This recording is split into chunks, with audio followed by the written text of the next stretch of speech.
Summary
this, at this juncture, we've budgeted about 11.5% increase for the simple reason that we've had a very, very challenging year with some of the claims that have been brought forward.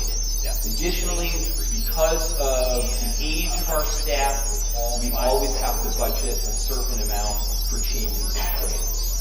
For example, a relatively young teacher who then gets married and then starts a family, transitioning from an individual plan to a family plan, and so on and so forth.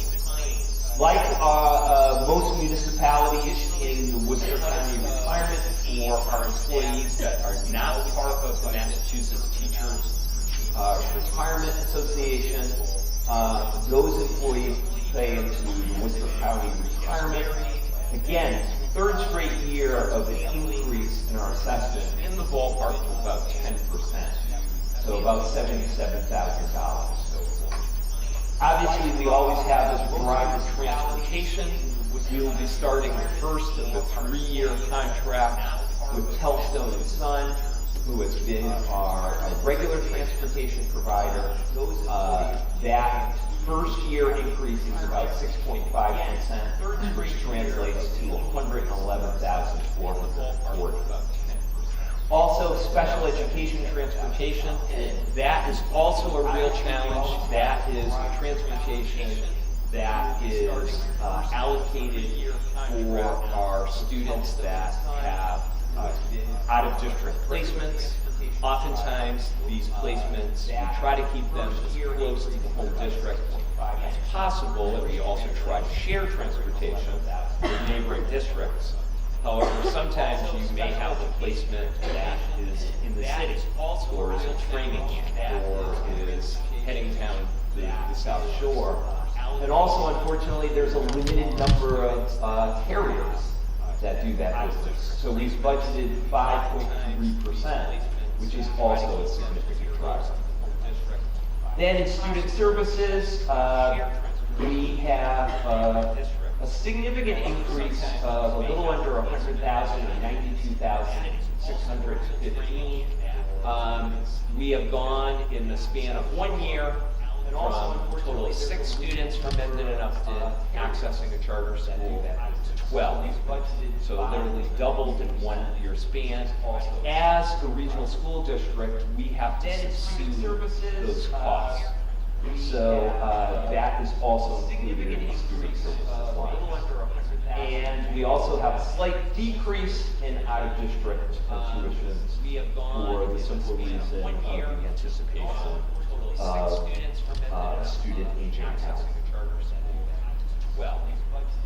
Other budget drivers include some real needs with regard to buildings and grounds. One of the big concerns, and I know Jay Beyer, our Director of Finance and Operations, usually gives a report out every single meeting of some of the ongoing maintenance concerns. One of the largest ones being one of the burners here at Nipmuc Regional High School. Keep in mind, Nipmuc is now 23 years old. Overwhelming majority of the equipment is the original 1997 equipment, and we've got one fairly large concern with some of the specific parts of the burner, and we're looking to get an overhaul of that. As far as textbooks and instructional supplies,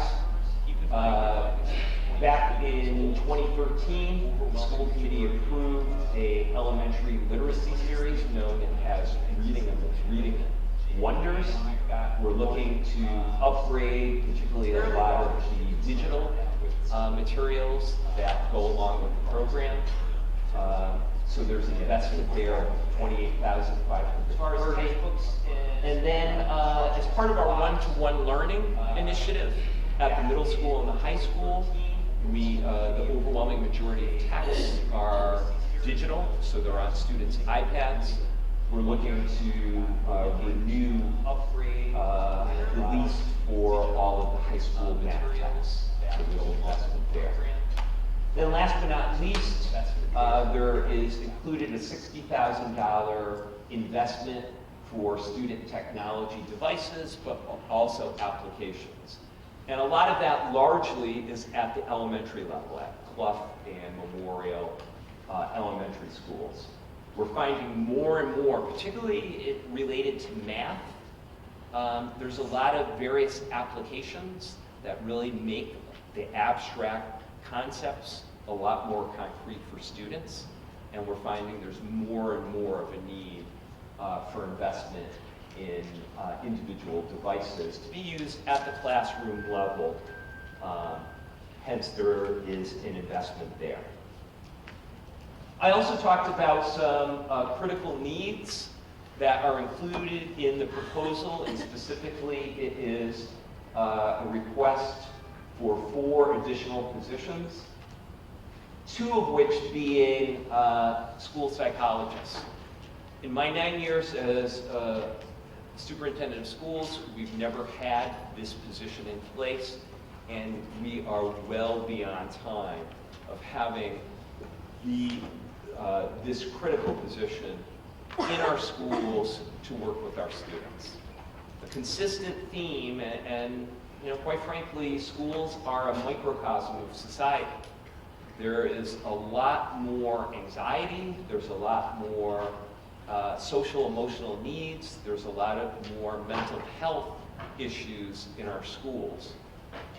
These 2 positions will be critical in working with youth and their families that really have some significant needs.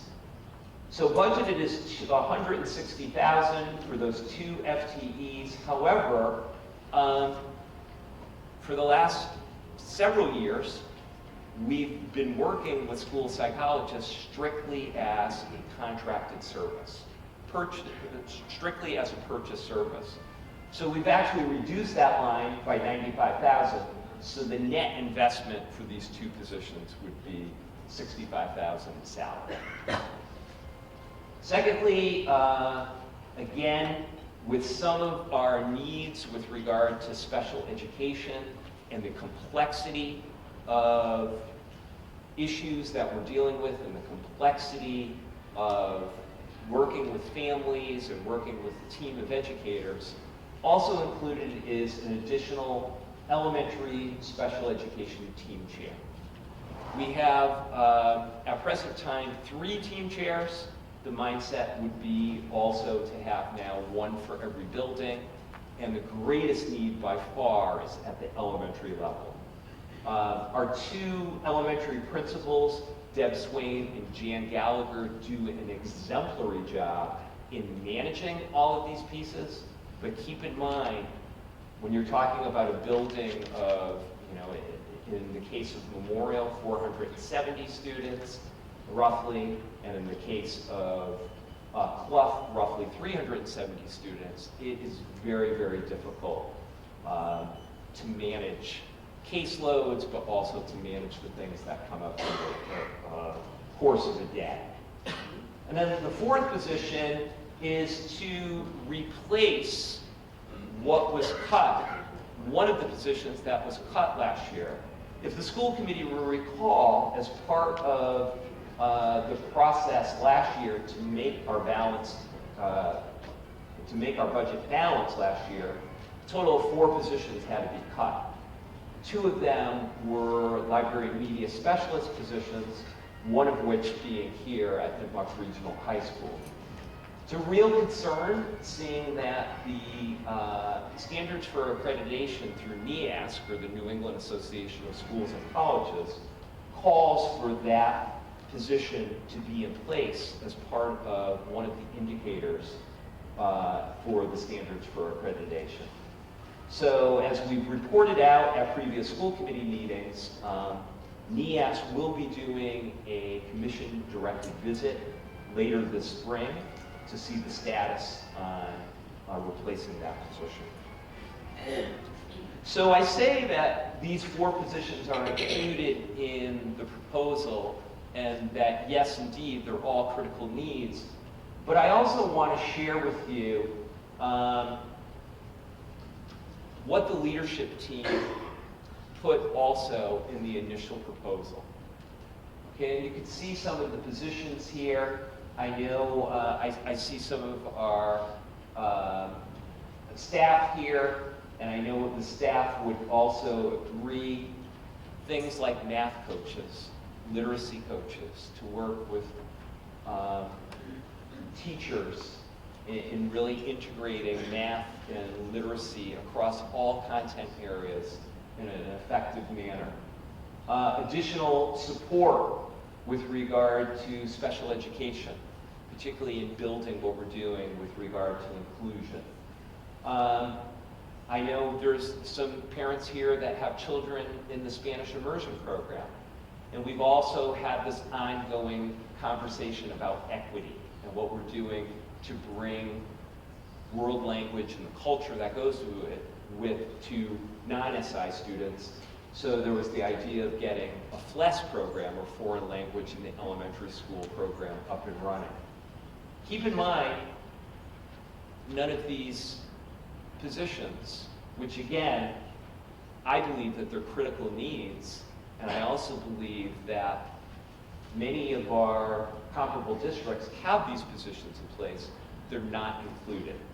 We're fully cognizant, and I feel comfortable speaking for the regional school committee, we're fully cognizant of the demands and the stressors on our two communities and what it means as far as funding.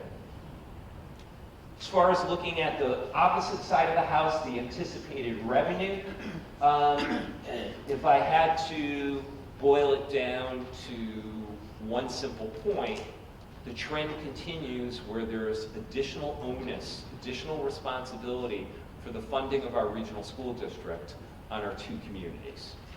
Okay, so once again, in Chapter 70, which is the main state funding formula, the state funding stream, we're receiving $30 additional per student. So that translates to an increase of $65,310, which is a whopping 0.52% increase. We've also received an increase of a little under $20,000 for regional transportation. Keep in mind, to transport our kids, it costs about $1.3 million every year. Keep in mind, as a regional school district, we're supposed to receive 100% reimbursement. We typically are in the ballpark of about 65 to 70%. Keep in mind, a lot of municipalities charge homes for busing. Trust me, we don't want to do that. There are no plans, but also legally, we could not charge you, being a regional school district. So we did receive an increase in charter school reimbursement, which is $31,193. But as I noted, with that additional 6 students accessing charter schools, we also got an increase in tuition of about $93,000. So our net increase in state aid is $23,603. which is all of 0.17%. I'm going to have a lot more to say about that in a few minutes. As far as local assessments, something that I'm going to talk about a little bit more is the MLC, or the minimum local contribution. The minimum local contribution is what the state says, at a minimum, you should be increasing to the school district in a year. So the minimum local contribution increase is fairly significant, 6.80% to Mendon, and to Upton 5.42%. So you can see for Mendon, it's $491,828, and to Upton, that MLC is $469,452. However, because of a perfect storm of many different events, and really the bottom line, what we need for level services, what we need for those 4 critical need positions, the additional, not including debt service, to Mendon is $803,205, the additional $1,002,245 for an increase of $1,295,033 to Mendon and $1,471,697 to Upton. Now keep in mind, as a regional school district, oftentimes we use local receipts, things internally to fund a portion of the district. We have something called E&D, or excess and deficiency. That is essentially for the regional school district free cash, kind of the rainy day fund. Right now, at this time, we've got about $400,000 in excess and deficiency. We cannot access that as a funding stream. If it were in the ballpark as it was previous years, 800, 900, $1 million, yes. Last year, we accessed 300,000. However, we cannot access that. It would be irresponsible. We also have various revolving funds, such as our before and after school care program that we access, as well as Medicaid reimbursement that we receive for about $250,000. So that's it as far as our district receipts that we're able to use. I do want to point out, and perhaps in the fall, you heard something known as the Student Opportunity Act.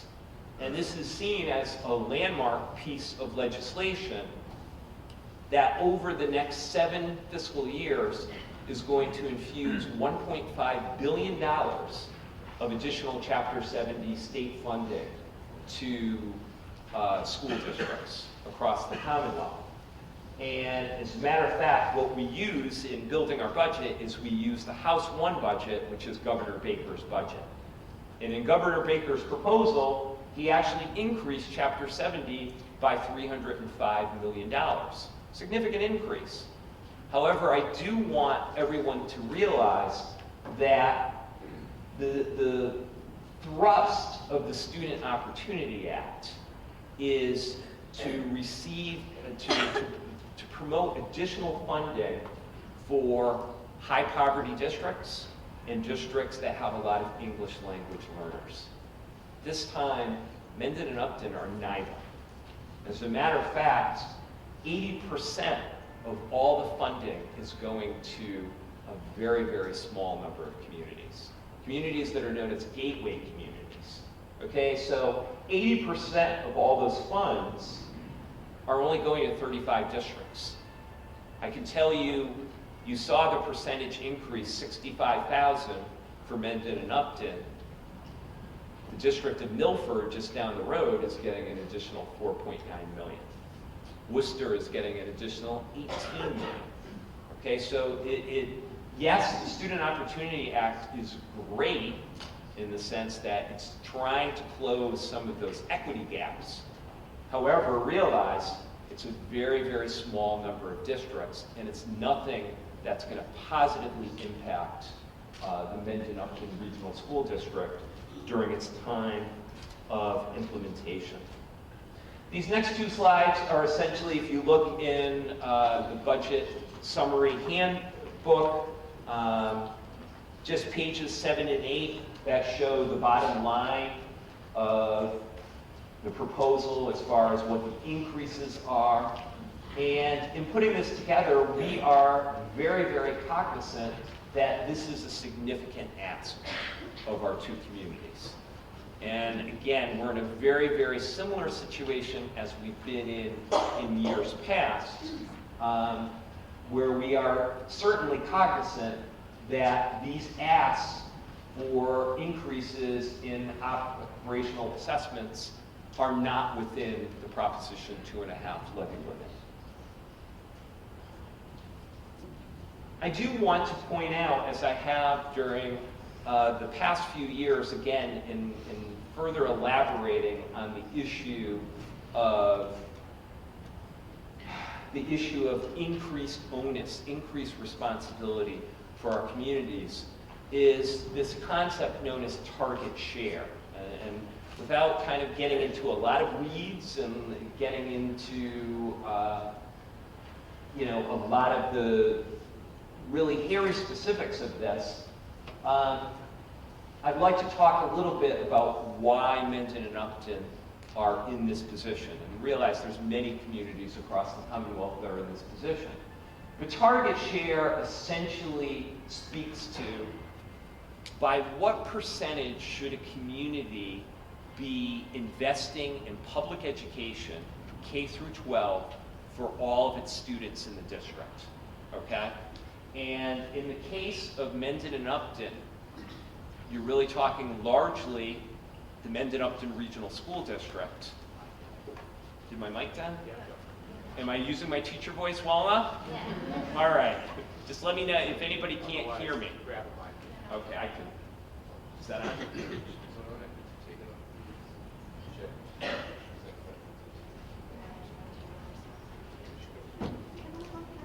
Better? All right, super. So in the case of the Mendon-Upton Regional School District, the overwhelming majority of that funding for Mendon and for Upton goes to students here, but also a percentage goes to students at BVT, and then there's a very, very small amount, a percentage, that goes to students who access Norfolk Aggie. But a target share is essentially what percentage of the overall budget should a community be paying, okay? And they determine that percentage every single year. They recalibrate it based upon two things.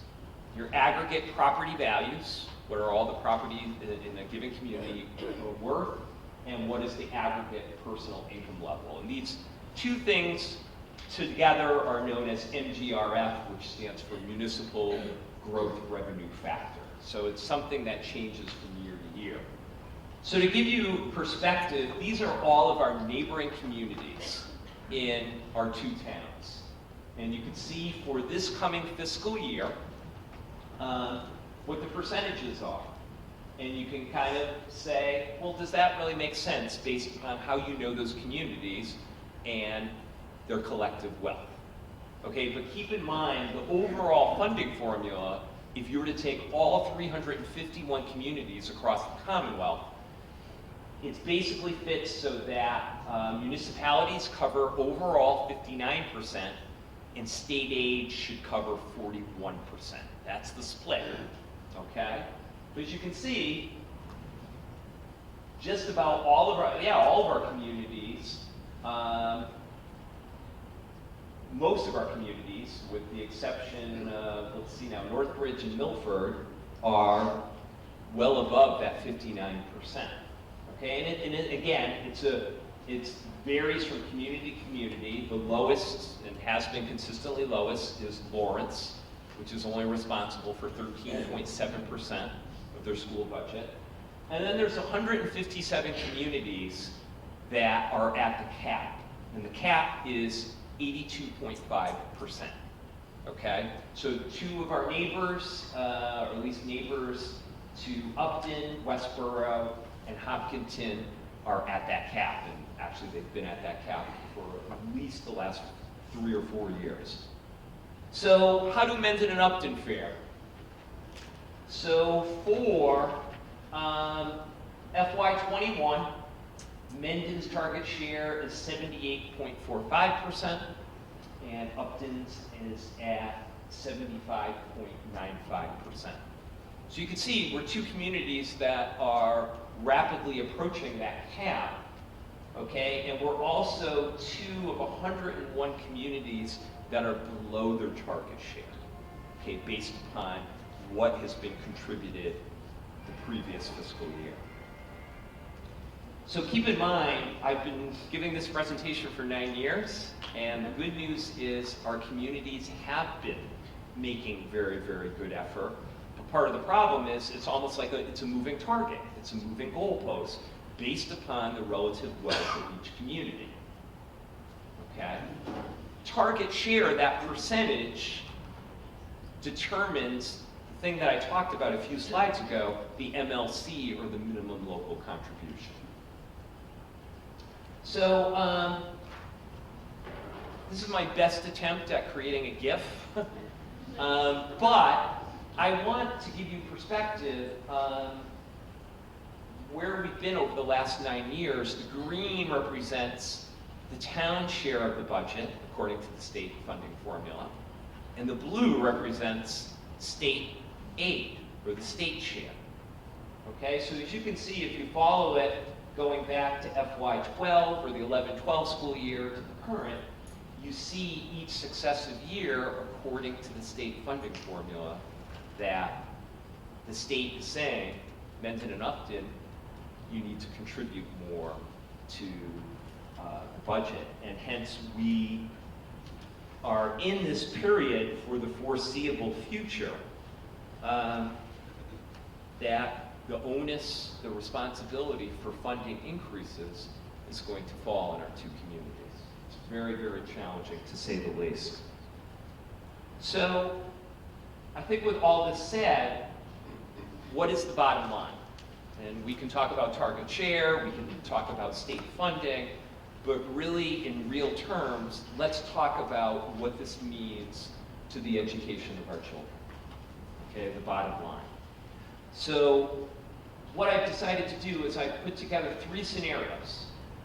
And again, scenario 1 would be the full funding of the proposed request of keeping things level services, and also with those 4 additional critical needed positions. And you see what the increase is to our 2 communities.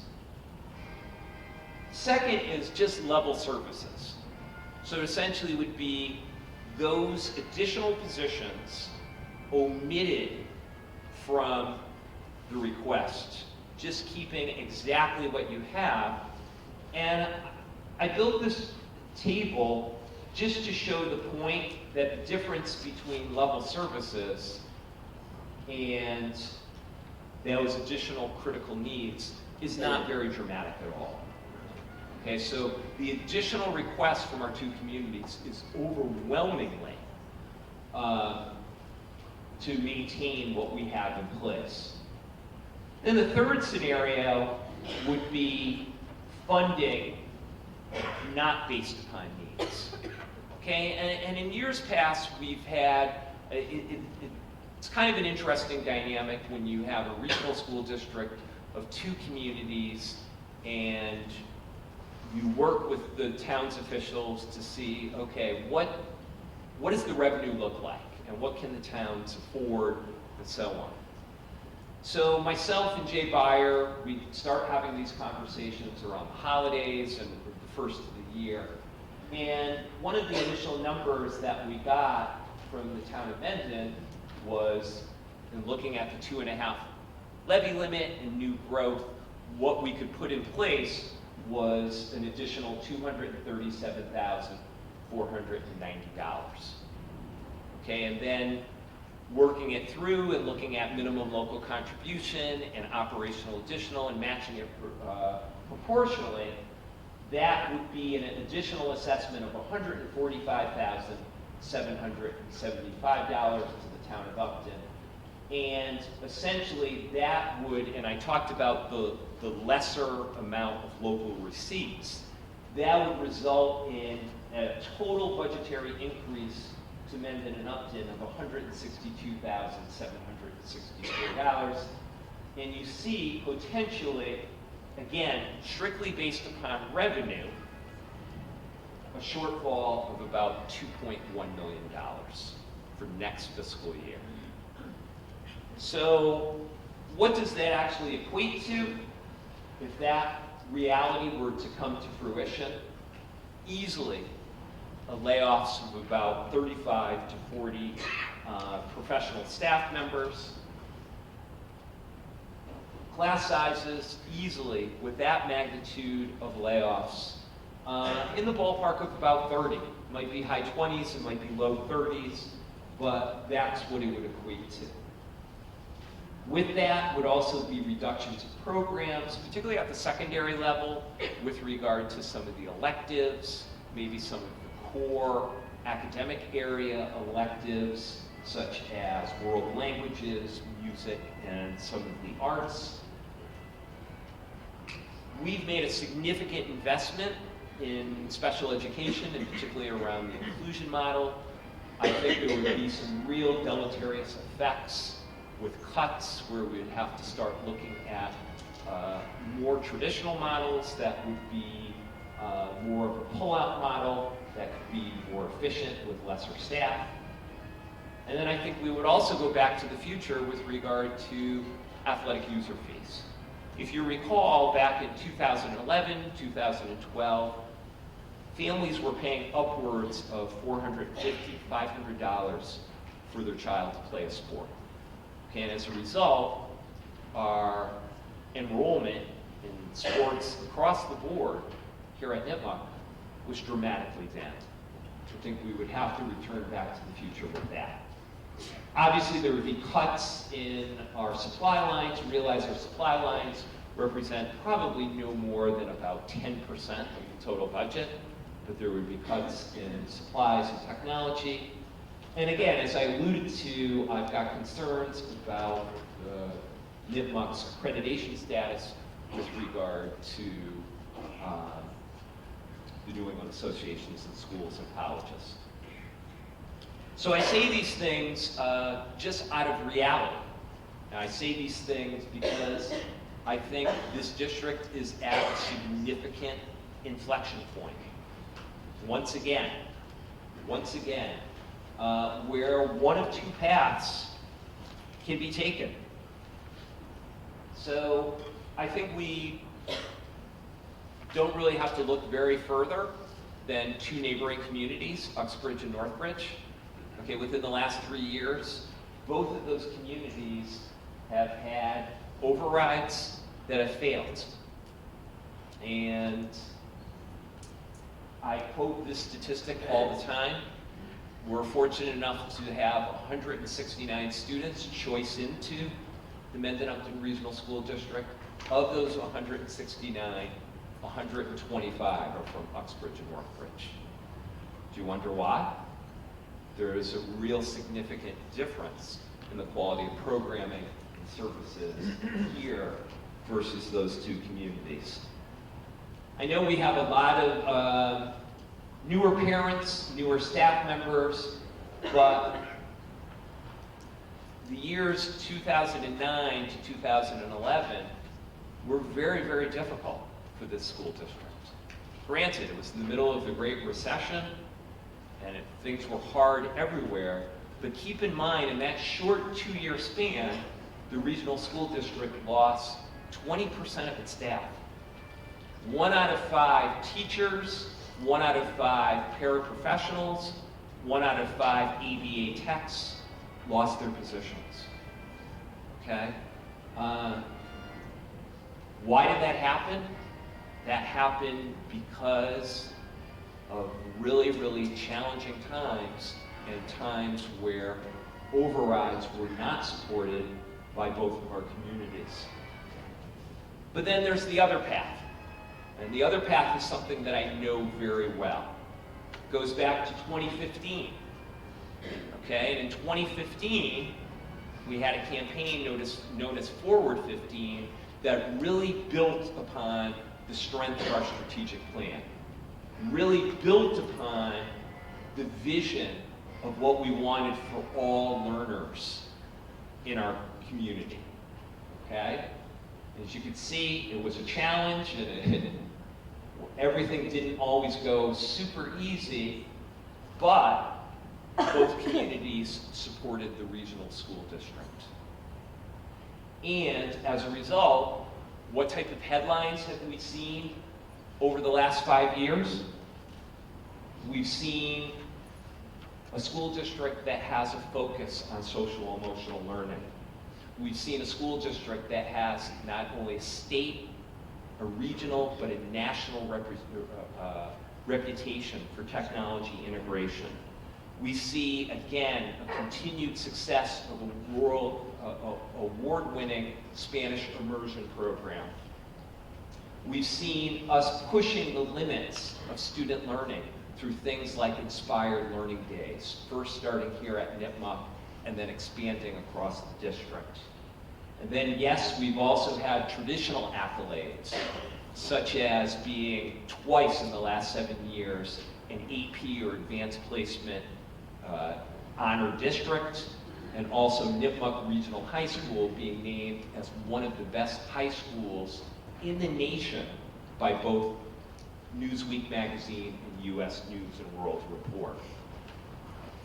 So again, these are very nice, but what really drives us is our strategic plan, which now, a year and a half after the fact, after approximately 40 parents, community members, staff members, and students came together and brought forward a vision of what do we want over the next 5 years? What do we want for all students?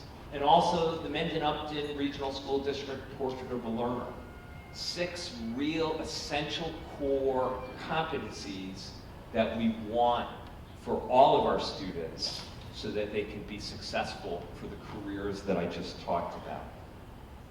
So I'd like to end on this closing note that every single year is a critical year. Okay, every single year is a critical year for our budget, but more importantly, every year is a critical year for our kids, okay? You don't get a redo of the 3rd grade. You don't get a do-over for 7th grade. And the scenarios that I showed for you, particularly with regard to class size and fewer programs, is a real distinct possibility if the level of support is not there. So once again, we find ourselves in a situation that we were in 2015. And if you recall in the audience, and I know the regional school committee, again, not picking on you, but Lee and Phil, because you were there, you were too, Dorothy. In 2015, the regional school committee said, look,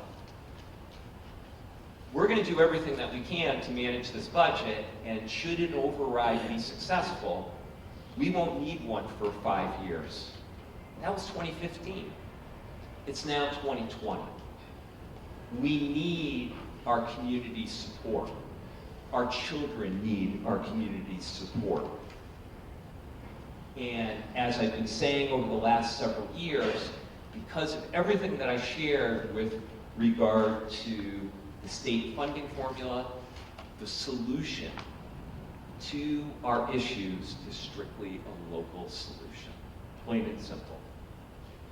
So with that said, I'd be more than happy to take questions first from the Regional School Committee. So first, before we open up for questions from the public, we have to manage questions from the school committee. I have one to start it off. Joe, I was wondering if you could review all of the thought processes that went into coming up with a critical need for the school psychologists, both in the surveys that you did and all the investigation you did to request that. Sure. So plain and simple, over the last, I want to say, 2 budget cycles, FY19 and FY20, they have what you've seen as far as, with the exception of the library media specialists, have been placed in the budget requests, and they have consistently been the drivers, but keep in mind, for the FY19 and FY20 budget cycles, it was a challenge to even get to level services. In fact, for this current FY20, we did not have level services. We had to sustain cuts. So that really has been part of the thinking. I have a great deal of trust in our leadership team in cultivating the requests and the rationale behind what they've been requesting. But keep in mind, it's consistent. If you were to speak to our professional staff, if you were to speak to our service providers and so on, those positions, and again, particularly those 2.0 FTE school psychologists, consistently come up. Because again, the amount of needs that we have in our student population. And there's also the surveys that we did for the student health surveys, correct? For the yes, a great point. So I think you're alluding to, well, every 2 years we administer something called the Metro West Adolescent Health Survey. All the Metro West districts submit it to our students in grades 6 through 12, and that's been a consistent issue as far as some of the increased mental health issues that have popped up.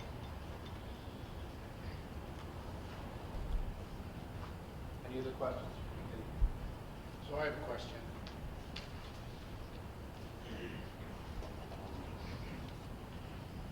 I guess, Joe, my question would be from your perspective and Jay's perspective, looking at target share and minimum local contribution, how many years away are we from being pushed to the 82.5%? That's the maximum MLC, minimum contribution. If we were to continue the trend that we're at, probably in the ballpark of 4 to 5, potentially sooner.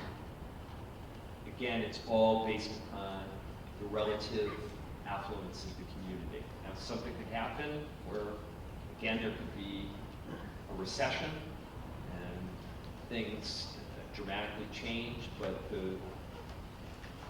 you saw on the slide what the progression has been. But just to follow up on that question, they're using numbers from 2018 for this, correct?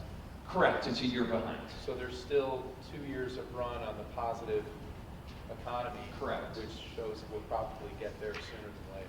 Correct.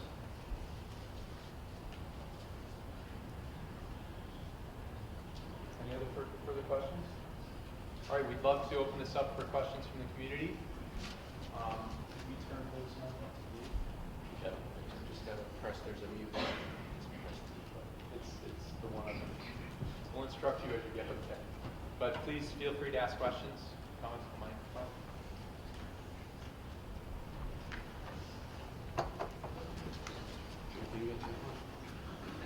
So in your scenario 3 doom and gloom scenario, when you went back to the towns, did those budgets include a increase in funds below the 2.5, or is that just without any increase whatsoever? If it did include an increase that would be acceptable without an override, then I guess part B doesn't really matter. But if it didn't, is there a scenario 2.5 where we're able to increase funding for both of the towns in order to get to some middle ground that's between doom and gloom and your efficacy? You saw what the increases would be strictly for level services, and anything below the level services would involve cutting staff. So there is And no... when you cut staff, you are cutting programs and services to kids. So there is no in-between point of spend that doesn't include the removal of staff. There's no... I don't know what else to go after. I don't know enough about the details, but I'm just trying to identify, is there an opportunity for a middle ground that doesn't include cutting staff, but maybe makes, a services of, 1% cut across each school in the district, but not cut staff?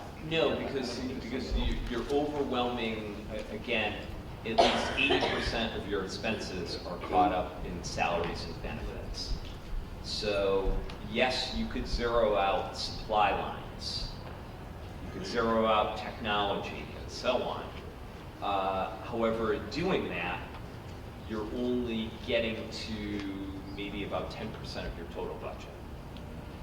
So yes, I could, and myself and Jay Beyer, we could develop a budget that was at that middle ground that you're describing.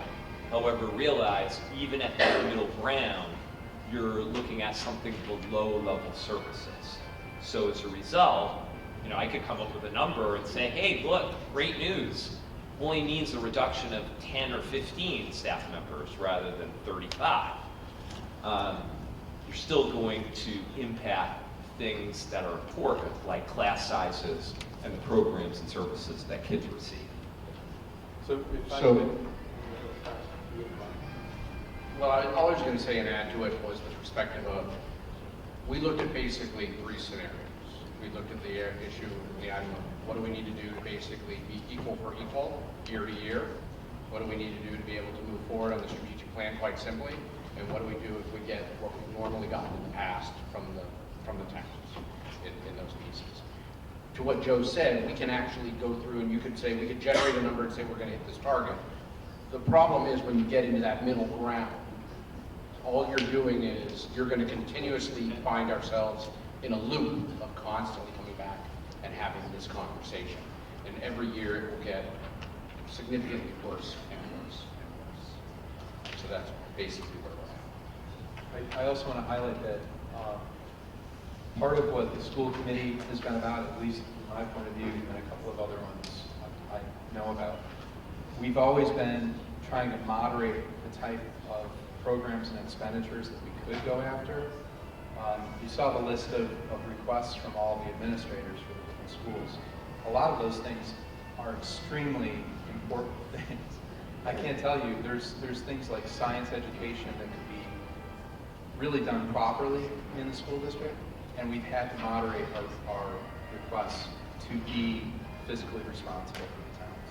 I just want to add that. Thanks. Hello. Hi, Shelley. Hi, Shelley Cook, teacher, union person, and also parent, taxpayer in Mendon-Upton. I have a few questions. So first, last month the numbers for reduction were 25 to 30. It's jumped 10. Just wondering what's happened in the past month. We've made some alterations with regard to, that's not the only number that's changed. Some of the numbers changed with regard to healthcare insurance and some of the other expenditures and so on. So, yeah, I think the 35 is a very realistic number. So that's the latest and greatest. 35 to 40. Correct. The microphone's not on, you can't hear. We press the button. No. The mute. Let me just help you out here. Jay, the mute. The mic's not on. The mic is on. Thank you, Jay. Shelley's just Better. not at it. No, not on my teacher voice yet. Next one, I noticed that there was para and other professional staff. Has there been any consideration for any admin and central office staff reductions? It would be reductions across the board. Okay, so that's also including? I believe what was in my slide, it said 35 professional staff members. Okay, so that includes all. And then the rest, I have a few questions for numbers. Great. Ask away. All right.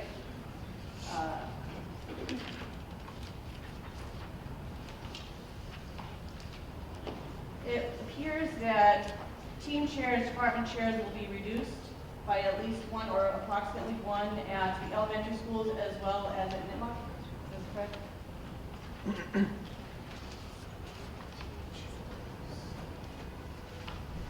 Those are instructional coordinators. Those are stipend positions, department chairs. They're not chief chairs at all. So what you're seeing up here, We'll be Do you losing. mind speaking to the microphone, please?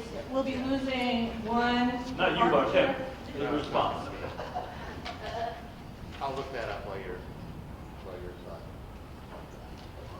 So the question I had was under department heads, non-supervisory, with that, and then on the next page. Paraprofessionals, I have a question at Nipmuc. I'm not sure where paraprofessionals are, because for the 2020 adopted, it's 22,000, and it's reducing down to 1,000 for the proposed.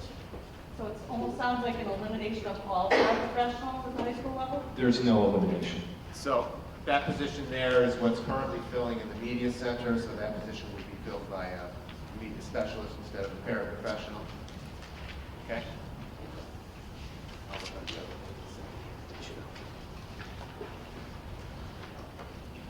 All right, and then on the next page, materials library Nipmuc.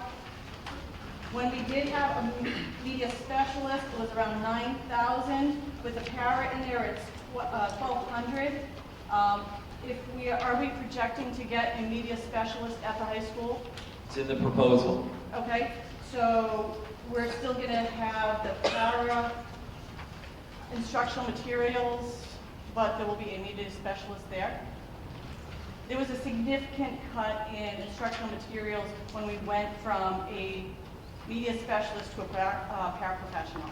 And I'm just questioning why no increase if we expect to now have a media specialist back in that spot. It was a decision that I made in looking at having reasonable line items across the district.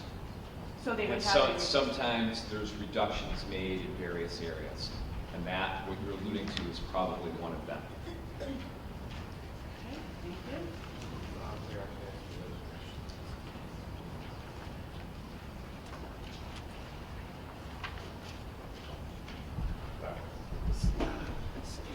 So the question regarding the instructional coordinator salary at Nipmuc, one of the things that was in that line item was the webmaster of the district is to move to a technology line. How about the Bluff and Memorial? They're up because instructional coordinators. I can take care of that.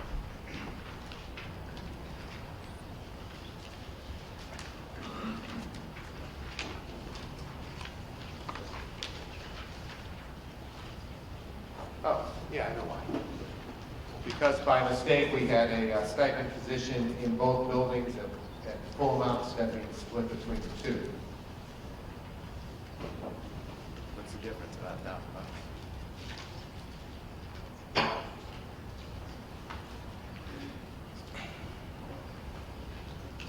Oh, because if we went to a dean of students and had somebody, or not a dean of students, I'm sorry, a team chair, we would hopefully eliminate the need for a head teacher, so that was the part of the reduction. Thank you.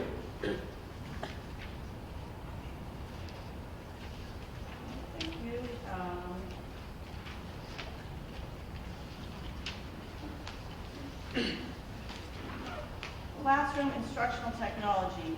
Is this for projectors? Let's see, it went up 110% at Nipmuc and Misco as well. Classroom instruction technology. At Nipmuc and Misco, they went up 110%.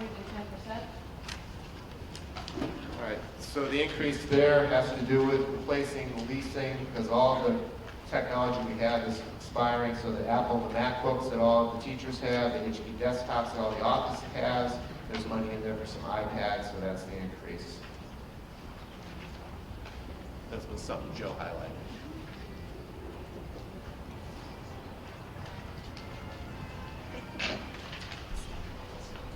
Just out of curiosity, with instructional software, does that include the, I think it's a piloted iReady software program?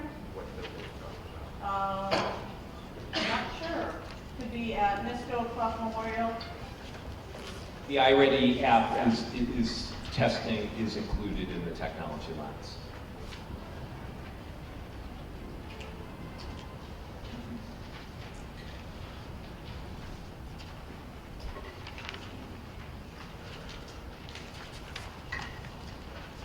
Other student activities. Salaried positions. Nipmuc? Misco, Clough, and Memorial. Just looking for clarification on what a salaried other student activity position would be. All right. I'll read out what that includes at Nipmuc. It's similar to all of the buildings. If I can just get this to go up a little bit.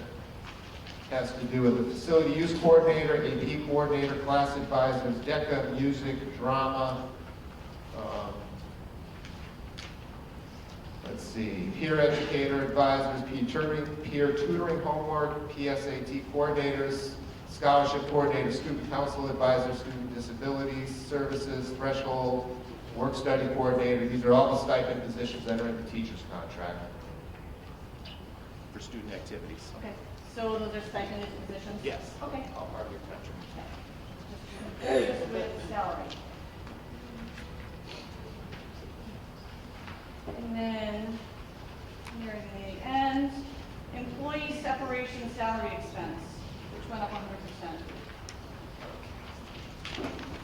So those are the costs of teachers that retire. We generally have to pay back their, buy back their sick leave, or those various costs that went up because we underfunded it this year.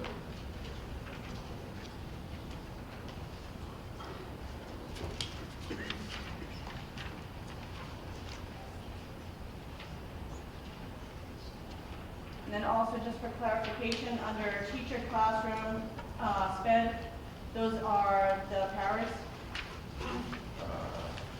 underneath department heads, non-supervisory.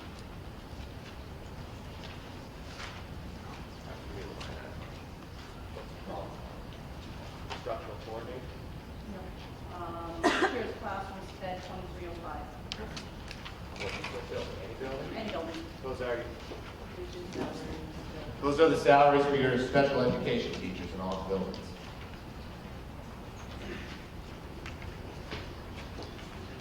And then paraprofessionals, wondering where ADA techs fall, if they're also under there?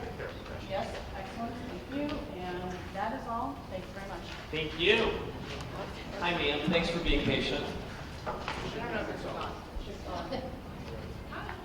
Sure. Stephanie Freeman, a parent at Memorial. My question is really about assuming that we have this go through and we get all this wonderful funding, what happens next year? That's a great Where's the question. money in the town budget?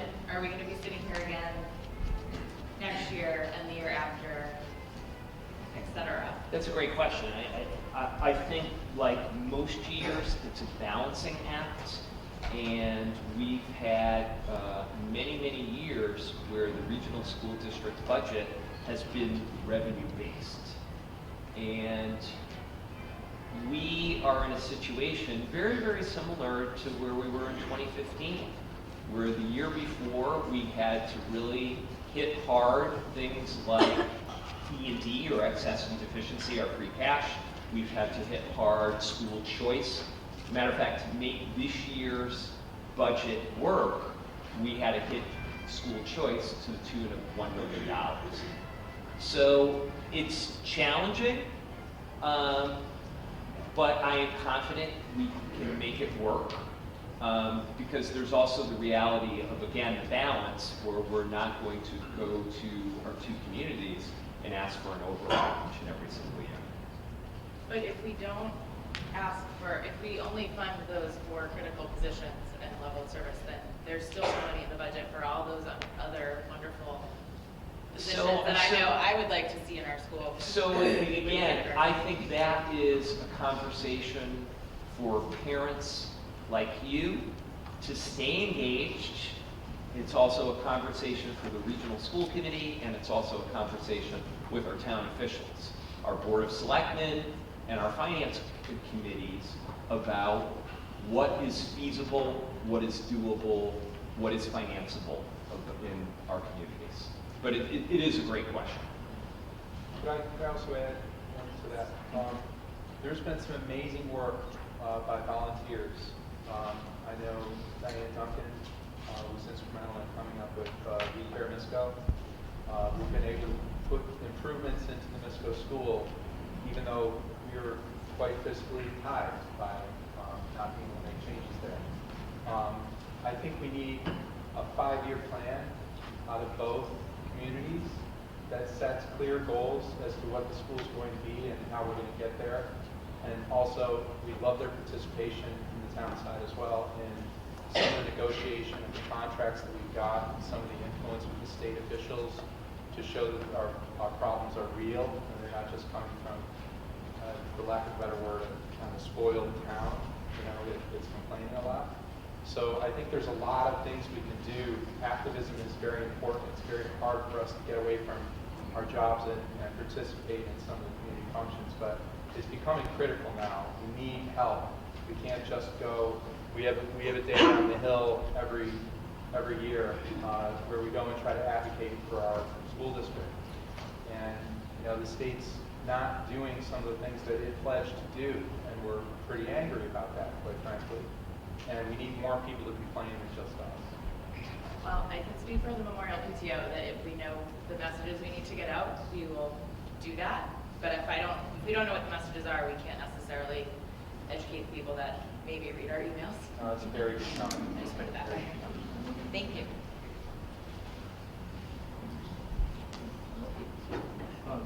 Good evening, parent from Memorial. First of all, I want to say thank you to our schools, just because I see what they do to my daughter. So in general, I would be supportive to the increase that you presented. However, and I think I've seen some of the parents on the Upton parents group, part of Upton parents group, who are expressing that, but in general, that is not sustainable. Like, keep going this way, and based on what you presented, we will keep going this way because of the raise is coming out of the staff portion of salaries, right? So, what is that? And I actually think I actually spent time looking at the budget at Hopkinton and Holliston, and if you were to recalculate it back into the per student, we're actually a few thousand above that. Like our budget is something like 17,000 per student. Hopkinton is in the neighborhood of 15. No, our budget is, I can pull up the exact numbers in a minute, but it's in the high 15s per We student. can do simple math. It's 39 million divided by 2,200.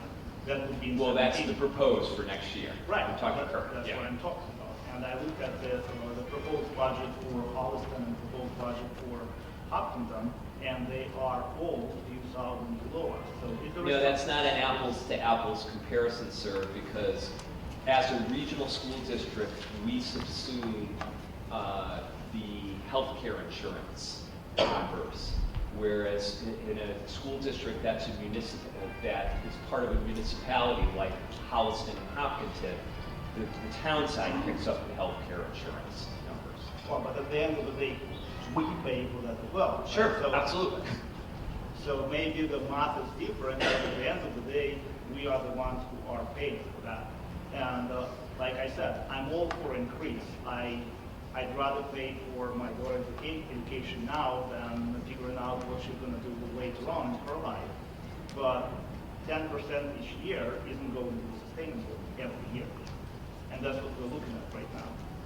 So if there is anything we can do as part of the later voting to actually come up with a way, with a plan, how we can sustain or restructure it moving forward so that we don't have 10% conversations every year, which is what we are going to see if we just keep doing that. Well, if you were to look at the historical increases in non-override years, you're talking about regional school district budgets that are in the ballpark of 2.5% increases. So this is a dramatic increase. I'm in complete agreement with you. But I think it also is to a larger conversation about the very nature of Mendon and Upton. Now, I know Upton has been doing a lot of work to come up with a vision, a plan to revitalize or get something going as far as business and industry around Main Street, but realize these are two communities, you know, that Upton, 96% of its tax base is residential. Mendon, it's 94%. The other 6% is Kevin Meehan. And, you know, essentially, you're talking about two communities that are bedroom communities, strictly bedroom communities. Now, granted, Hopkinton is a little bit different. There isn't a lot of business and industry, but you do have EMC Dell there. And, I think it's part of, and again, I'm not speaking for the regional school committee. I do not live in either one of these communities, but I think, quite frankly, it's part of the trade-off for living in a bedroom community. I think ultimately it's a question for residents such as yourself, sir, to make the decision about what type of investment do you want to make in the school. I could also add to that. I think your concerns are well-founded. We had this discussion about the 5-year projections in our February 24th meeting, and the minutes from that actually contained projections over the next 5 years, and none of them were 10%. They were about 3-4%. That's still over the 2.5 levy limit, right? So I think your concerns are well-founded. just the numbers are a little bit lower than you were suggesting. We do have to come up with more money than the 2.5 levy limit can accommodate over the next few years, and I think that's where the real discussion needs to take place. So why are we not speaking about maybe learning from other communities to improve the efficiency of our budget as opposed to finding additional funding for So- the budget? So I'm not going to speak to the details, but as part of the school committee, my impression and my understanding is that our costs are going up at a rate that is not sustainable by the 2.5 levy limit. Now, if you look at the specific line items, if you take, for example, transportation costs going up by 86% over the last 5 years, those types of increases are not, in some ways, we're not capable of getting a better deal on transportation costs because we're locked into the situation with one company on transportation. There's geography problems there, there's lack of competition, there's quite a few issues. But if you look at some of the details of the budget, what we're trying to do, and I hope what we're projecting is, we're trying to be very fiscally responsible with this budget. And we're trying to do that every single year, knowing that we have a limitation within the towns. Now, some of the things that we can do at the town level are coming up with more income at the town level, which allows us all to have leeway in how much tax money we spend and how much income we have available to all the town services. Hi, Carolyn Harper. Yeah, you're on. Okay. I'm a parent and a staff member, and I have a question and a comment. The question is in regard to accreditation concerns you have for the librarian position.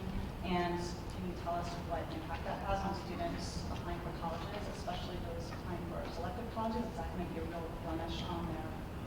So there's two adverse actions that NEAS could take based upon the lack of fulfillment. They could change the accreditation status right now based upon its visit in 2014, I believe it was, John, 2015. NEAS passed with flying colors, and actually in an exemplary fashion. But they could change the status to either warning or probation, okay? And warning is not public. It would be something that we would share with the school committee. However, probation is public. So when a school has a probationary status, it's actually published on the NEAS website. Do I think, to be very candid and very honest, do I think that students would still apply to colleges and they would still get into colleges? Yes. But is it one of those 5%er or, types things that college admissions offices would know about the status should we be probationary in nature? Yes, they would know. And it's obviously something that's deleterious. So a follow-up to that is what constitutes probationary versus warning? What would So that's great. So usually during a commission-directed visit, they would want to know what steps have first the school administration, the district administration done to rectify the problem. And then they would also want to know, in the case of this particular standard, it's the standard for community resources for learning. So they would also want to know what was the community's response to the problem and is this an issue of level of support and so on. All right, so my comment is just that I've been a resident of this community for 17 years, and so I've gone through the 2 override processes. The first one in 2009, 2011 time span where it was defeated, and then again the next one 5 years later, which passed, which was still a difficult passing. And I just wanted to make a comment to the general public that my kids at that point were really young. Now they're in the end stage of school here. So there's been some of us who've gone through both and understood the impact of losing so many positions and having elementary schools, elementary class sizes of 34 kids, and losing art and music and different programs. And I'm not sure if a lot of the parents, current parents of students, experience that, and so I just want to put that out there that I think part of maybe the passing the second in 2015 was because people had experienced it recently, but now it's been 10 years since here having those impacts. So I just want everyone to encourage people to talk this up, everybody get some information about what's going on, because it is really, it can be really impactful for a long time. Thank you.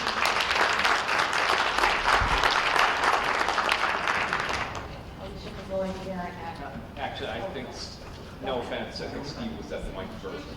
Good evening, Steve Battalion, Upton BOS. My question is about the presentation for us, the labor component of it. We know going forward that Worcester County regional retirement increases each year, healthcare costs increase each year. If we do, the override passes and we do hire these additional positions, isn't this only going to trigger the same action 4 years down the road, 3 years down the road, you know, by, again, keep increasing our full-time staff is going to trigger this same problem moving forward. And I guess my other question is, if right now we're at 440 or 445 full-time employees, by, again, is that by ratio, looking at our student population, is that a competitive ratio, say, to the Hopkintons, the Hollistons, the Milfords, and that sort of thing? It is. If you go through the individual pages and you look at the individual school budgets, you can get all that statistical information as far as student to teacher ratios and average class sizes and so on. I would say this, we being the district leadership team and the regional school committee work very, very hard to find efficiencies everywhere and anywhere that we possibly can. And again, I would say during non-override years, what we usually have, you know, on that funding sheet, it says revenue budget. And we are cognizant of what the revenue is in our two communities. To your first question, Steve, about what we request and the viability of what we request what we need. We request what our students need and the staffing to staff the programs and services that we need. I think you balance that with trying to find efficiencies wherever and whenever that you can, and we'll continue to do that. I can tell you in the interim, between 2015 to today, we found some remarkable efficiencies. You know, something that I'm super proud of is we've locked in our energy costs, at least our electricity costs, for 20 years for the simple reason that we've gone solar. And 100% of our energy is strictly solar based. And you know, it's case in point every time you drive past the middle school. So again, you do everything that you can to find efficiencies, but I think the bottom line is you put forward a proposal with the things that you need and what our kids need here and now. Jumping in, two cookies, the full-time team chairperson. At this point, I may be jumping ahead, but at this point, do we know what school that would be assigned? It would be one of the two elementary schools, and right now we've got one that would be who's splitting her time between the two. We would ask her, you know, what's your preference? What does it look like? Yeah. And then my second question is more general. You know, my daughter's a kindergartner. I'm very new to this process. What would you suggest parents do to support the program? Well, I think become informed. I think we meet every single 2 weeks. We split it. The next meeting in 2 weeks is at MISCO, and then the next 2 weeks after it's back here at Nipmuc. So I think getting informed and knowing what the issues are is extremely important. Between now and our 2 town meetings and our 2 town elections in May, I'm going to tell you that various aspects of the budget are going to be front and center at each and every single school committee meeting. I would also recommend, if you don't already, follow me or follow the regional school district both on Facebook or on Twitter, and we're constantly putting information out there. Dr. Shalane, resident and staff. Just a quick question in regards to kind of piggybacking Carolyn's question. As far as the accreditation and the warning / probation, depending on what you're, what's the time frame, from this point forward? When could this happen? In how many years? It One could year, happen. 2 years? It could happen as soon as this coming summer. Thank you. Hi, my name is Joshua Vernon. Actually grew up in the community, just moved back about a month ago. Welcome back. I'm a parent of the MISCO system, and want to thank that entire system for welcoming my daughter. It's been a great transition. You speak of some of the efficiencies that you're constantly looking at. I work in the clean technology space, so that's amazing about the solar. But in terms of efficiencies, I know there's a lot of grants that the school can apply for. I know one recently passed or ended on the 6th of March for the school water improvement grant. I'm new. I don't know if we applied for it or how that was handled, but something like you talk about the burner and that being needed to be replaced. If we're not passing this lead test that we could have gotten a grant to have it taken care of, that's a future expense. Can you speak to some of that? Sure. So over the last couple of school committee meetings, we've gone into great detail. 2 people that I've recognized time and again, our Assistant Superintendent of Schools, Dr. Maureen Cohen, and our Director of Technology Integration, Dave Quinn, have done exemplary work in literally, I want to say in the last 18 months, bringing in approximately at least $250,000 in grant funding. And things like we have a makerspace known as the Inspired Innovation Center at MISCO. Just in grant funding alone, we've brought in, about $175,000 in the last year, 15 months. We've brought in, both Maureen and Dave have brought in Project Lead the Way, which is a national kind of STEM curriculum outfit to work to build the curriculum in the Inspired Innovation Center. And also realize, again, in kind of speaking to bricks and mortar, we once again will be in the queue through the Massachusetts School Business Authority for some of our facility upgrades. Specifically, one of our big concerns, again, original 1997 building, is to replace the roof here on Nipmuc and also for that boiler repair. So the grant writing will be done in conjunction by myself and also Jay Byer, our Director of Finance and Operations. So we're constantly looking for those opportunities. Just a quick follow. So then the SWIG, was that applied for? Because that's a huge cost. You don't qualify. Okay. Yeah. Thank you. Tommy Cross, I'm a parent of a student at Memorial, also an employee of Holliston, having worked in Hopkinton as well, so, and Medway. So I had a question about the school psychologist. You talked a lot about them working in a capacity of counseling. How much will they be doing in terms of testing assessments for special education? It's also a major responsibility as well. Okay. And in fact, a good chunk of that, I think I talked about that line item as a purchase service, the overwhelming majority, if not all of that purchase service expenditures goes towards assessment. I'm actually thrilled to see that on the line item. When I found out we did not have school psychologists, I was embarrassed.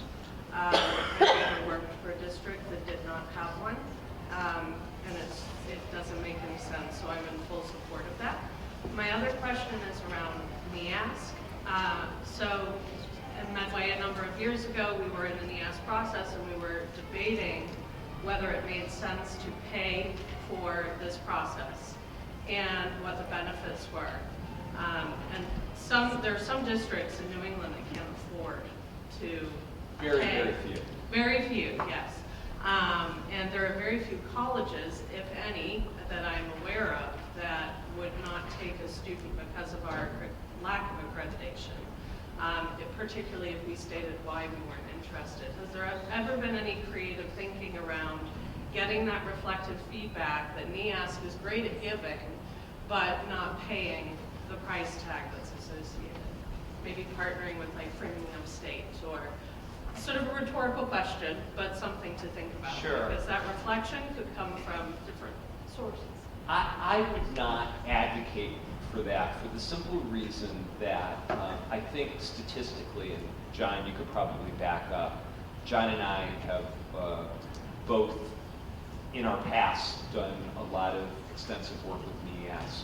Both of us have served on the Commission for Public Secondary Schools. Both of us have chaired many visits.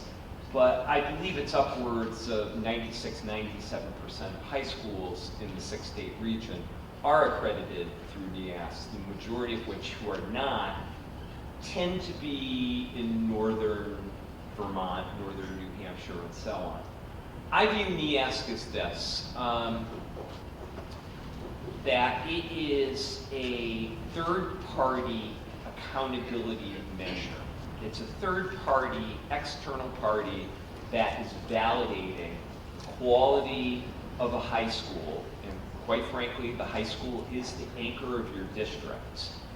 And we can have a healthy intellectual debate, but it really is the gold standard for accreditation agencies, and it is well known by colleges and universities, particularly in New England, and the overwhelming majority of our kids go to schools in New England. I know very, very well of the communities that, I think it was now 5 or 6 years ago, toyed with the idea, and actually in cases like Burlington, Lexington, withheld their annual dues to NEASC, but realized they all did a 180. So again, Burlington High School, Lexington High School, Brookline, they're all still accredited with NEASC. And I understand what their philosophical disconnects were, but realize their philosophical disconnects really weren't around community support. They were around some of the pieces with regard to curriculum and teaching and learning that NEASC was really pushing that in their practice. Thank you. One last question. Sorry, I'm going to be that person. So by keeping services and level through this override, do we potentially put at risk the competitive nature or the competitiveness of our students as they move towards an uncertain future? So today I was talking to the principal of Holliston. We were watching a video by Ted Dintersmith, which is all about what schools could be. I'm sure you're familiar with it, yes. And a very scary video about what the future holds in terms of the level of automation that's out there. And I saw a position cut at the middle school for an engineering teacher, and I hear you saying Project Lead the Way, which is all very exciting to me, given the future that we have. But I'm worried that we're cutting those positions that make us competitive. Great question. Great question. It can be rhetorical. I'm just putting it out there for people to think about. And again, and I really appreciate that, but I think it kind of speaks to moving forward and, you know, the commitment. And it's great to have that passion and that interest in what we really need, but then it also comes down to the balancing act of revenue, the balancing act of what our communities will have. Thank you. Thank you.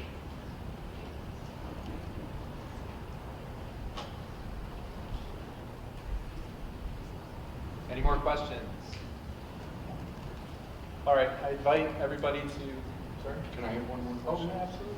I think it would be good if each member of the school committee could actually take a minute and just kind of make sure that their thoughts are well recorded in terms of this budget and kind of direction and where we're going. I think it'd be beneficial for everybody to understand kind of where we stand, because I think that's an important thing for the people in the community out there. So they understand that it's not just Joe talking about this, or Dr. Marischek talking about it, but actually where each individual stands. Is that okay? Did I ask that question? From the left to right.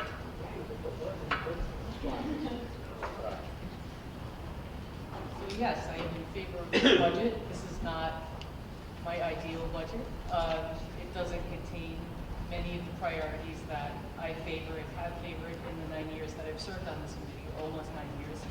However, I think it reflects the pragmatism, the dedication to our students, and balancing act that we do between what the towns can responsibly contribute and what we have to do in the best interest of our students here in the district. So yes, I do support this budget.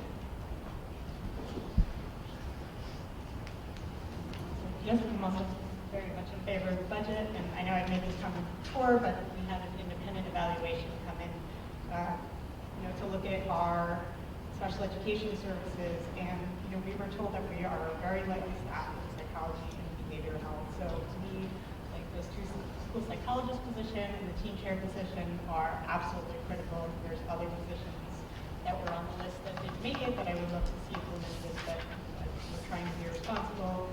But in my opinion, those are critical needs and needs. I'm also fully in support of the budget that we're proposing tonight. I think it's our best effort to balance critical needs for the district and resources within our communities.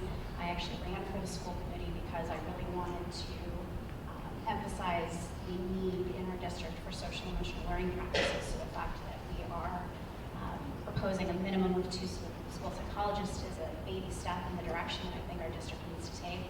As Vicki mentioned, this is a critical need that's been identified by outside sources coming into our district. And I'd certainly love to advocate for larger steps in that direction. But again, there's been a lot of thought and effort put into balancing the needs of the district and the resources of our community. So again, I'm fully in support of this budget.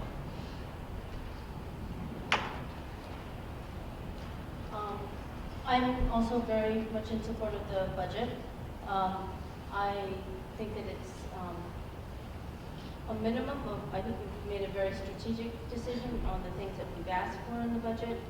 I also wish we could afford to add more things into the budget, but I think what we've come to you with as far as what we've asked for in this budget are things that are the bare minimum needs, and I'm very much in favor of it, and I think that as a community we have to support our schools. The schools are what make the base of the community strong, and that is what draws people and holds people together. A strong community is the strength within the schools, and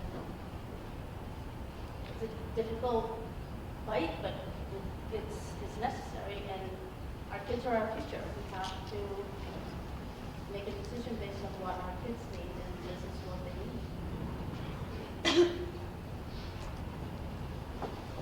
You've already talked about it. You want to talk? Yeah. Go right ahead. I don't want to take it away from you. No, I'm very, very strongly in support of this budget. The thing that we, when we get into these meetings, these presentations, we very rarely talk about all the accomplishments of the school because there's so many of them and they're across so many different areas. Just the ways that we do extra funding, the grants and everything that the team has come up with, the creativity the administrators show in trying to come up with different ways to evaluate students, move into the future on how we progress in education. It's really amazing stuff that they're doing here. If we go at level budget, these guys are creative. They make things work. Now, I'm not saying that we're intentionally trying to restrict the budget from them. That's not the point. But we're able to, because they're so talented and because we've got a very good teaching staff and great kids, I mean, this school in particular is like a college.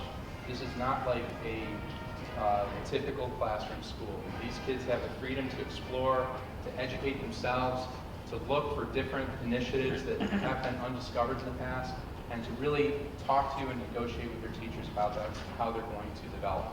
I think this whole district is a gem, and the fact that we can't support it much more strongly is a shame, but I also realize there's fiscal responsibility that we need to take. And these guys are worth every penny that we can put in their pocket. Thanks. So I've been quiet through most of this. I think many people, a number of people know me, know my opinion, and know I do support this budget. I just wanted to make sure and say a couple of things because I think it's important. One, as we've talked about, it is an inflection point in the town. And the towns have the same challenges we have as well. The state isn't going to bail us out. They feel our affluence level, they feel we as towns should be able to afford more. They're going to push us to those levels of Westboro or Pocklington or Southborough. That's where they're going. So whether we solve it today or we continue to deal with it in the years to come, it's all going to be there and it's going to require us. And it's not just the perspective of, you know, what it is that the school is, but it's what it is that the town services are. Because I will tell you, in my experience in this, there aren't many areas that you as an individual can have an impact on what it is you get back from the taxes you pay. And so this is one of the key areas where that does happen, okay? And I think that's a big deal. So when the woman, I apologize, I forgot her name, but when you came up and asked, what can you do to help? Quite simply, you can tell your friends, you can post about it in the different areas on Facebook or Instagram or Twitter or Snapface, whatever we call it. Go back to that one. But you know, your perspectives and opinions are important and they're valuable to us, especially as we work through this process up to the votes, up to the town meetings. Because while we can approve a number here, because I think this is an important point, we can approve a number at a certain level, and we can go down as we work it through, but we can't go up. I don't think many people understand this because they talk about run it like a business, do all these things. I said the same thing when I first joined the committee, for probably 3 to 4 years before I joined the committee. And when you dig into the details around the budgets and the numbers and the way they're collected, I'm happy to spend some time with you and go through it, because I think when you look at the numbers, you'll actually see we are a very efficient district. Okay, you'll see those numbers in the way they work. But the point I guess I'm making there is that your opinions and perspectives are important to us. Okay, we listen to them, we're looking at them from the standpoint of where we're going as a town, as a community. All right, so, and this is an area where you can have a very direct impact. So get your friends out, let their opinions be known, your opinions and perspectives be known. It's very important to us all. Okay? And vote. Yes, I will say that. Vote. I would agree with that. So, and that's all I'll say. Sorry, I should have asked already on. Do you mind? No. Sorry. I'm Lee Fallon. I've got kids at Misco, Hill, and at Nipmuc. I'm also the donations chair for We Care Misco, so if anyone wants to give anything, give to me. My first question is, this will be my first override, obviously not from the US, so I'm kind of struggling to understand everything about it. What will the override mean in terms of percentage on residential taxes? If you pass the override, what does it equate to? So there are a lot of different factors that play into this, and I will steal from my good friends on the Finance Committee and the Selectmen. We as a school committee don't determine an override, but we're smart enough to know that our budget ask could create one, which this one will. In terms of what exactly will be the exact percentage increase, those numbers will only come out as we get closer to the vote and the towns actually work through their overall budgets. And I call it the puts and takes of the different departments and the things that are there. Because there are other components. What did it kind of work out to give a kind of rough estimate? So I've done a spreadsheet that I've gotten property valuation for all the towns, property values. It's a combination of all that. I would tell you, don't quote me that you said this, but I would say on average, depending on the value of your house, you're probably talking anywhere from around $300 to $500 a year. Okay, so it's not. It's only like it's less than, it's like 1% or. I would say if your house is worth $1.8 million, it'd probably be more than $500. Yeah. Awesome. And another question for you. What happens if one town passes it and one town doesn't? That's a great question. I love that question. So it's very easy for us if both towns agree and they don't pass it, or both towns agree and do pass it. That's very easy. Sort of like, if one town passes it and one town doesn't, then the school committee has a choice to be made about the tools we have. We can work with the different committees and understand in both towns of where, do we make adjustments? Do we go back for a smaller override? What might we do? The last option, which is truly one because we are a community in the way we run our school system, and it's just a tool we have, is what's called a joint town meeting, where we bring both towns together to vote as one group around this, which would then in turn require each town to then adhere to whatever decision was made. Okay? I just want to mention that there are plenty of people. I'm from Mendon. There are plenty of people on fixed budgets and fixed income that do suffer in these times when taxes are increasing, and especially if we're talking about a 5-year plan where taxes increase all the time. So I just want to be very respectful of those people, and the reason why we are being fiscally responsible is because we are causing pain with this. We're very cognizant of that. I just think that there's, similar to some of the things they've done in Hopkinton lately, where they've been trying to figure out as a town how to mitigate some of those pains. I know Mendon's trying to do something about that, and I don't know exactly what Upton is doing, but I just want to be respectful of that. I can tell you what Upton and Mendon also will have in regards to that. There is the tax abatement process, which allows those people that have income requirements and things like that to also be able to manage their tax structure. One question, slightly related. Just on the ALICE buckets with schools. I know everyone's had ALICE training and all the kids have gone through it, but the resource officer in LISCO still doesn't have the ALICE buckets to actually pass out to the classes, so they don't actually have that facility even though they've all had the training. Now I know he put up a sign-up sheet for people to donate the buckets and all of the bits and pieces that need to go into them. I know I donated one.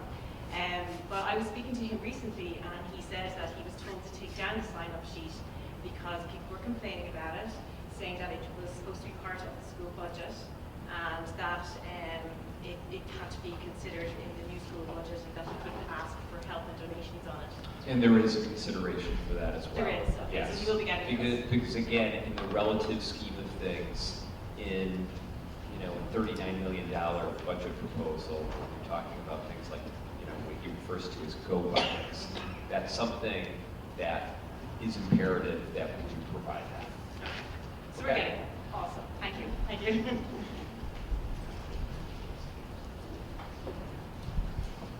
All right, with no further questions, we'll move on with the agenda. All right, so we're done with public comment. Now we move on to the certification process. So can I get a motion on the 5 different articles? Yes, I am ready. Go.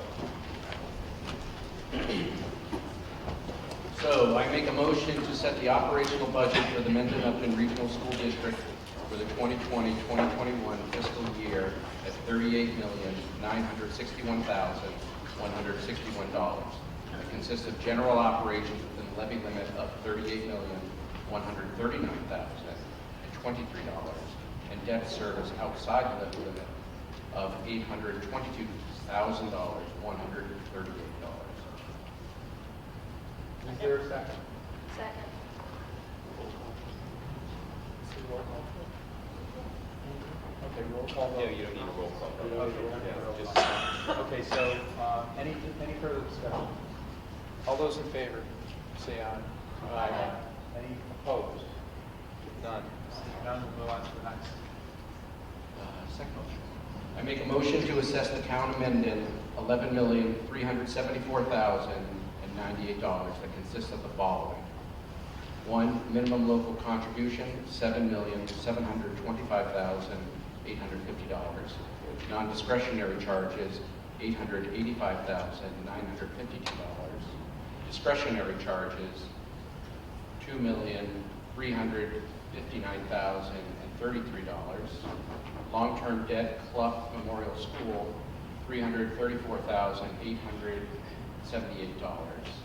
And long-term debt, Misco Green Repair, $68,385. Second. All those, any discussion first? Further discussion? All those in favor? Say aye. Aye. All those opposed? None. Seeing none, we'll move on to the next motion. Motion, please. I make a motion to assess the town of Upton $13,611,689 that consists of the following. Minimum local contribution, $9,124,333. Non-discretionary charges, $1,110,785. Discretionary charges, $2,957,696. Long-term debt, Clough Memorial School, $334,872.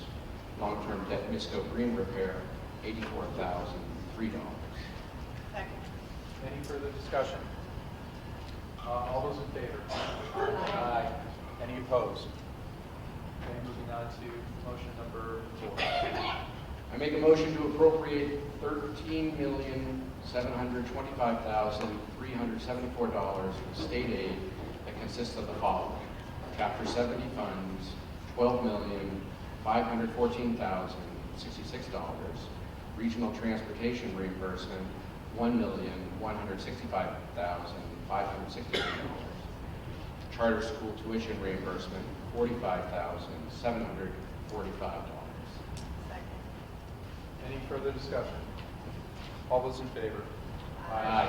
Any opposed? Okay, moving on to motion number 5.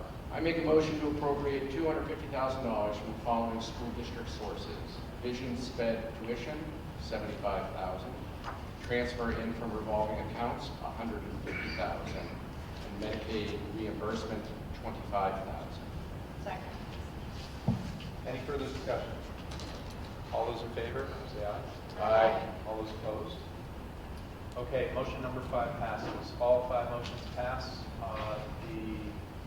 The Mendon-Upton Regional School District certified budget is certified. Okay, moving on to the next item on the agenda, correspondence. Do we have any correspondence? There is none. No correspondence. Any other topics not reasonably anticipated by the chair 48 hours in advance? I don't believe there are any. So, motion to adjourn. Second. All those in favor? Aye. Meeting's adjourned. Thank you very much for attending. Thank you.